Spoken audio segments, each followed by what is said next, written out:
ভালো আছেন সবাই? আলহামদুলিল্লাহ। আচ্ছা, আপনারা কোথায় যাচ্ছেন? ঢাকা চক্ষু অপারেশন করতে যাচ্ছেন। আপনাদের কাছ থেকে কোনো টাকা পয়সা নিয়েছে কেউ?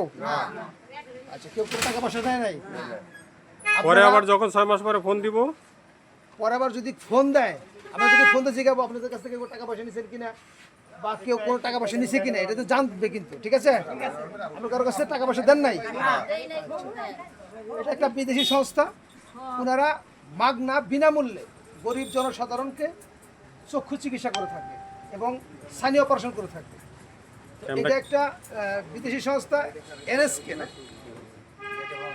JK foundation. এই জেকে ফাউন্ডেশনের মাধ্যমে কানাডিয়ান একটা প্রতিষ্ঠান। এই প্রতিষ্ঠান আমাদের বাংলাদেশের সাধারণ জনগণদেরকে বিনামূল্যে চক্ষু। আপনার নামে তো ক্যাম্প ছিল। এই ক্যাম্পটা আমার নামে, আমি মোহাম্মদ হাবিবুর রহমান মেম্বার, আমার দায়িত্বে আপনারা যাচ্ছেন। এটা আমার নামের উপরেই ক্যাম্পটা হয়। তো আপনারা সুন্দরভাবে যাবেন, এখান থেকে যাবেন, মাগনা 1 টাকাও লাগবে না, ওখানে থাকবেন, খাবেন, আবার এখানে এনে পৌঁছে দিবে। হ্যাঁ, ফ্রি। এর মধ্যে কোনো টাকা পয়সার লেনদেন হবে না, ঠিক আছে? তো দোয়া রইল, আপনারা ভালো থাকেন এবং সুস্থ হয়ে আবার দেশে ফেরত আসেন। সবার প্রতি ধন্যবাদ। আসসালামু আলাইকুম।